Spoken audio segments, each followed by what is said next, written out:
Hi there, my name's Kaylee. My name is Shay. And we're tackling some big debt in the Big Apple. Okay.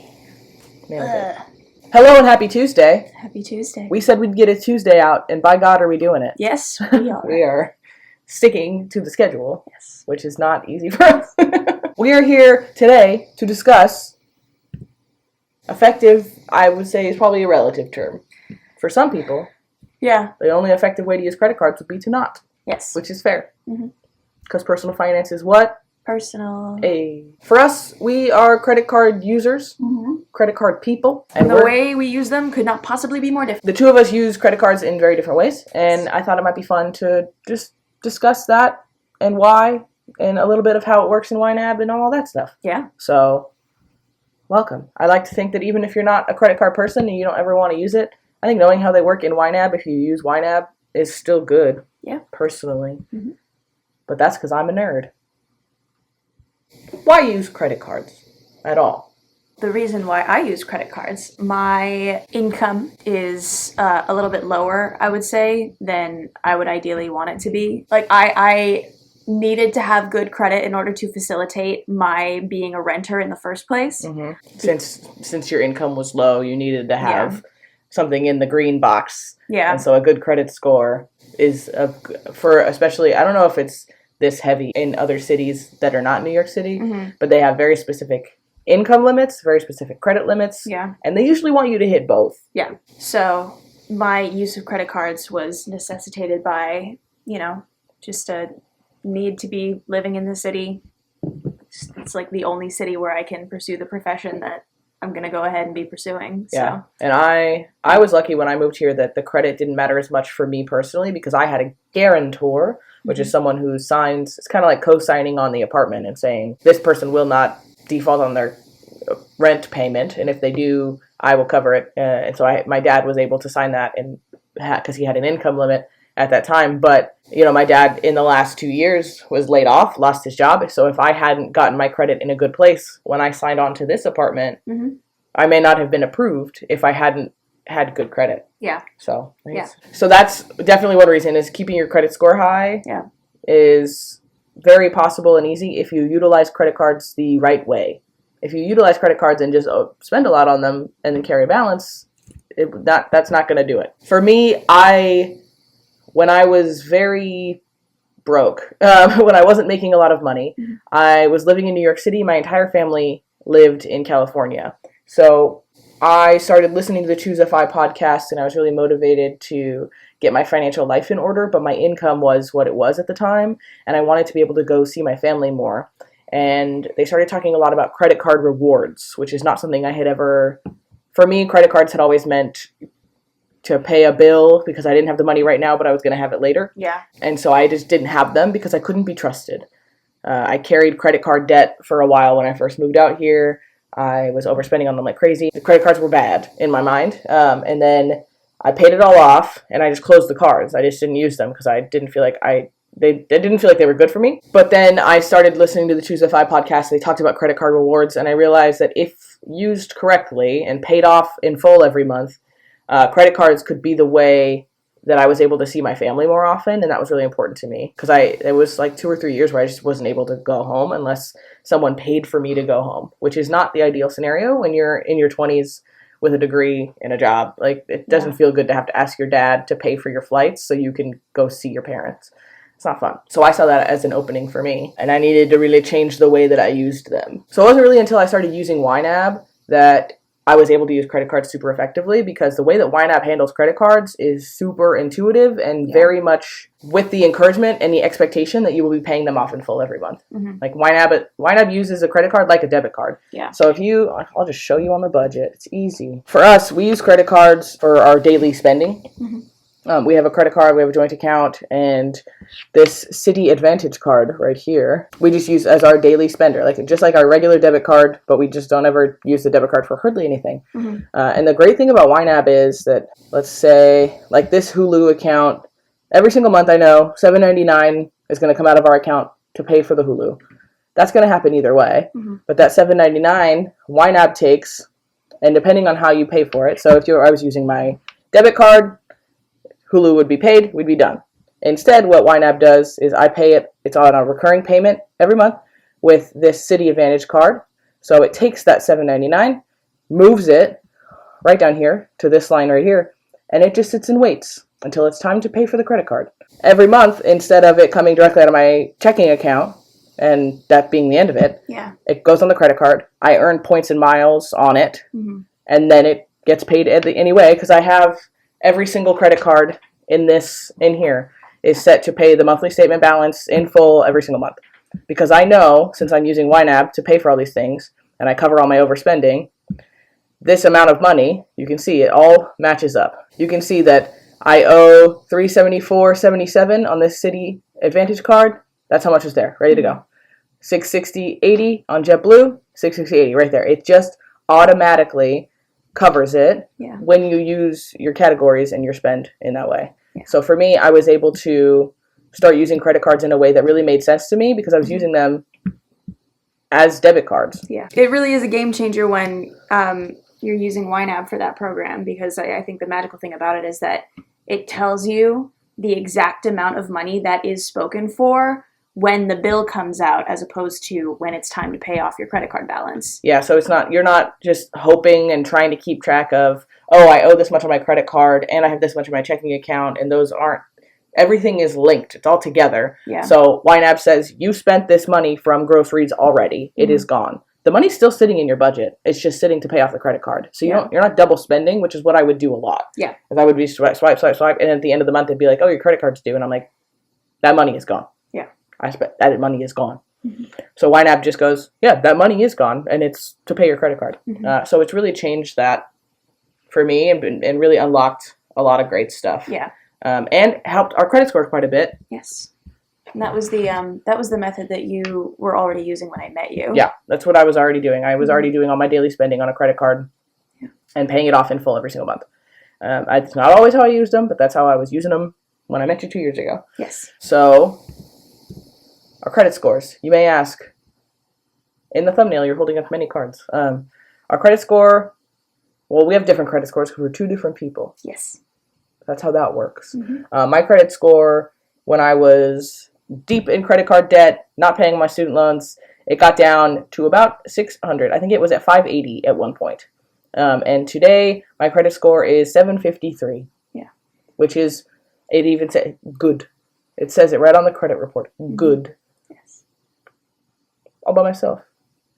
So now, if we want to sign a new lease or maybe take out a mortgage in the next couple years, I don't need somebody to co-sign anything for me because I can do it myself. And also because we have good credit scores, we're more likely to get a better interest rate on a mortgage. And that is huge. So yes. Shay's credit score has always been good because she's always used credit cards very responsibly. Yes. My current credit score is 787. Catching up to you. Yeah, you are.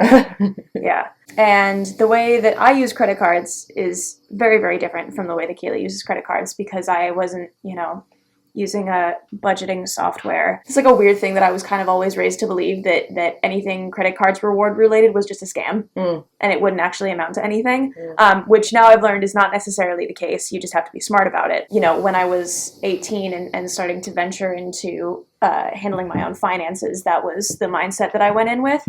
So what I decided to do was put several small monthly payments on each different credit card.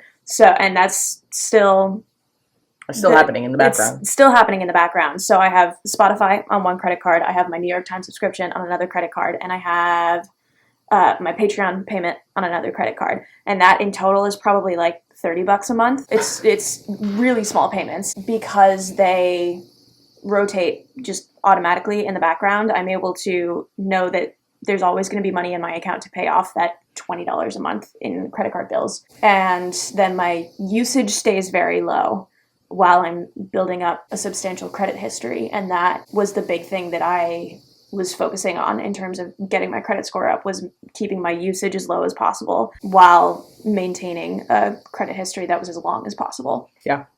Yeah. And it's been working great. It has. And now that we've combined finances, she is on that daily spender card that I use. And so we're both swiping, and I pay it off like every 2 weeks or so. I go Yeah. in and make a big payment to make sure that our utilization also stays super low, because I Yes. don't want it to rack up and rack up. Mhm. And because we use that card so much, the limit is high, Mhm. which is great because it helps keep the percentages, but we're not like using it to Yeah. make humongous purchases. Yeah. I'd say when it gets over $1,000, and it's got like a $10,000 limit or something. When it gets Mhm. over 1,000 is when I'm usually like, I'm gonna make a little extra payment on that to keep it low. So Yeah. make sure that when it hits that statement time, it's not drastic usage that's being reported Yeah. to the credit. Yeah. What's it called?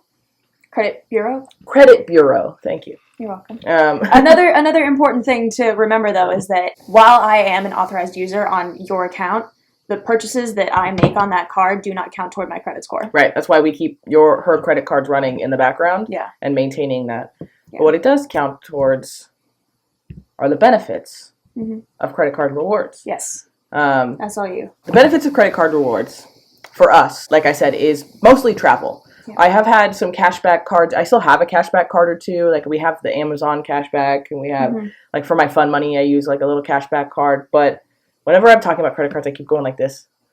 I'm like swiping in the air. But for me, the travel has been a big one. Like I talked about, that was my main motivator. It has helped me. Since I started utilizing credit card rewards, I have been home at minimum once a year, twice in a lot of other times. Yeah. Sometimes I pay for it, and sometimes it's rewards, but we just made a note of a couple of the times we've been able to utilize the travel benefits, and we are right now saving up for, we'll probably use rewards. Actually, we're definitely going to use rewards we're going to California spring of this year. Mhm. We're definitely going to, and then we're saving a bunch for, I would like to take an international trip next year. And I'm just like racking up those American Airlines rewards to go. I want to go to like Italy or Ireland or something. I want to take an international trip. Yeah. Not in 2024 because we're going to be super busy, but I think in 2025. But then if we don't use it for an international trip, like my sister's getting married in 2025, so we can use it for that. Like there's a lot of stuff. There's always going to be something because my family lives so far away. Yeah. That this year we use the JetBlue rewards. Next year we use American Airlines. We just keep it pushing. Yep. So for example, in 2022, we took a 2-week-long road trip where we got in a car with my best friend Elijah, and the three of us drove from New York City to California to my dad's house. Yeah. We got there the day before my birthday, and then we hung out with everyone, and then we needed to fly back. Mhm. 3 people, one-way tickets, California to New York City. Could easily have been $800 to $1,000, especially that time of year. The fall is not exactly super cheap. Yeah. Could easily have been $800 to $1,000, and instead, with the rewards, you just pay a little bit of taxes, and so we paid $16.80 For 3 tickets. 3 tickets. So we were able to invite my friend on this trip Mhm. and then pay for his flight and not have to worry about, like, oh, you owe me $400 for the, like, Yeah. $17. Yeah. I ended up in Chicago for work for almost a month earlier this year, and that was a bummer. And so we were apart from each other for a really long time, and so we bought Shay a ticket last minute to come out and visit me because I was out of the house. I was out of the city for quite a while, and that was $5.60 for Shay to come visit me in Chicago. We both went to California. Again, I like to go to California and see my family. This fall, I was able to be there for my sister's engagement, and Shay was able to come visit and spend a week with the family, and we just got to hang out, and that cost us $22.40. Like, even, I'm not super broke anymore. Spending, $4,000 on flights in the last year would not have been possible. No. It wouldn't have been something that I could have done. So this allows us, and both of us, to go see my family, spend time with them. We are getting married this year. Yep. So having her spend time with my family is very important to me. I didn't want them to meet her at the wedding. Yeah. She's like, hello, welcome. Too late. So it made me feel really good that we were able to go be part of things. And then those aren't the only trips that we've taken in the last couple years. That's the ones we use rewards for. But what that does is it frees us up to not spend as much on the other trips. And then we can buy, like, we went on a cruise and we paid for the flights to get to the cruise and things like that. It just allows our travel budget to go so much farther. And I love it. And once again, like, when I didn't know that when I started using credit cards. I had literally no idea. I just assumed that travel points that are advertised never amount to anything. They are going to end up being a scam. As it turns out, I was wrong. And they do if you know how to use credit cards wisely. Okay. And then the thing that people always want to argue about credit cards is, are credit cards for everyone? No, of course not. Oh, no, definitely not. Yeah. They weren't for me a few years ago. Mm-hmm. I was not a person who could use credit cards safely and effectively. I was not a credit card person at that time, at that phase of life. And it's not an income thing, I don't think, at all. No. I think it's a mindset and a capability, and just, there's nothing wrong if you can't use credit cards in a way that is safe and comfortable for you. Yeah. Even if you can use credit cards super safely and they make you feel uncomfortable, you don't have to, like, I would never advocate for someone using something that made them unhappy or uncomfortable in any way. Even if you could swipe the credit card and get $1,000 every time you swiped it, if you felt terrible doing it, don't do that. And also, we are not financial advisors. No, of course not. But we don't claim to be. I just know that people, when we do these things, I like to explain like why it works for us. But I also don't want anyone to feel bad if it doesn't work for you. Mm-hmm. We do a lot of things that didn't work for each other when we met. Yeah. So, this is the way that I like to utilize them, and it makes me happy, and it feels like a game. And for some people, if your finances are gamified, that's not fun for you. Yeah. And that's okay. If we're gonna get into like a metaphor about it, it's having a power tool in your toolbox. Yep. Just because it's incredibly effective doesn't mean that everyone is going to feel safe using it. That's a good metaphor. Yeah. Wow. And there's nothing wrong with just using a screwdriver if you want. Yeah. You can use a screwdriver if that's what gets the job done. Yeah. That's a good, wow. Thank you. Good for you. Wow, you're good at this. Can you tell her dad's a contractor?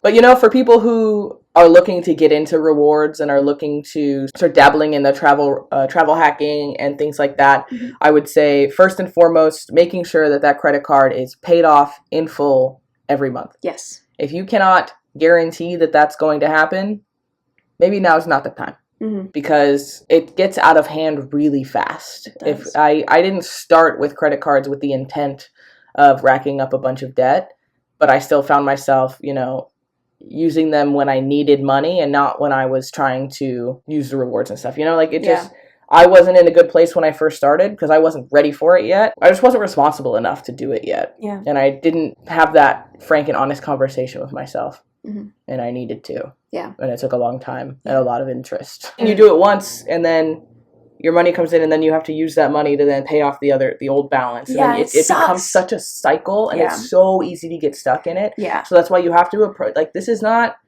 I joke about it being a gamified system. Like, I can use it like a game, but if it gets out of hand really fast, it stops being fun in games really fast because these interest rates are no freaking joke. Mm-hmm. That's just our little sidebar. PSA. That it doesn't, if you don't have an emergency fund in place, I probably wouldn't start. I don't ever let the balance that we are currently carrying get above what's in my emergency fund. Mm-hmm.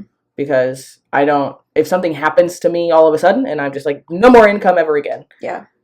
I want to make sure that there's no cards racking up 30% interest in the background while something terrible has happened to me. That's all. And so we don't end on a super downer. Mm-hmm. What's next as far as credit card rewards and travel rewards and stuff goes? Well, I have been looking into maybe beginning to utilize credit cards in more of a way that Kaylee does. And the big ones that I've been looking at are some of the Amex cards and the Chase Sapphire Preferred card, because those are the ones that I've heard have the best reward systems and the reward systems that are most pertinent to our lives and our lifestyles and the way we like to live them. So that's something that I'm looking into, but most of them have an annual fee, and I'm just not ready to... You have to make sure that the annual fee balances out with the utilization of rewards. Yeah. Which right now, this upcoming year... Probably not. We are so busy, but not in a traveling long distance kind of way. Yeah. So there are some people who do the credit card churning for the bonuses, and they get the bonus and then they close that card and they go on to the next one. And that is super. It's a way to really speed run credit card rewards. Oh my God. Yeah.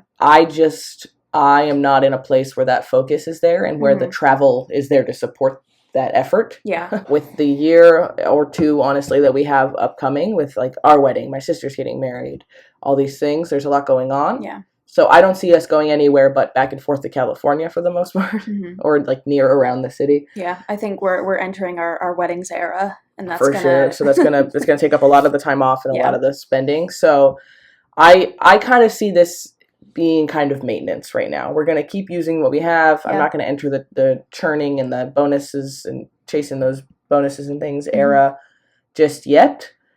But I think in the next couple years, as we start to, like, we get settled, everyone's married, everything's good, maybe we start looking into more international travel and things like that. And then the bonuses and the churn and the new card and this and that, and gamifying becomes much more worth it. Yeah. So I would say that's possibly a 2025 or 2026 thing.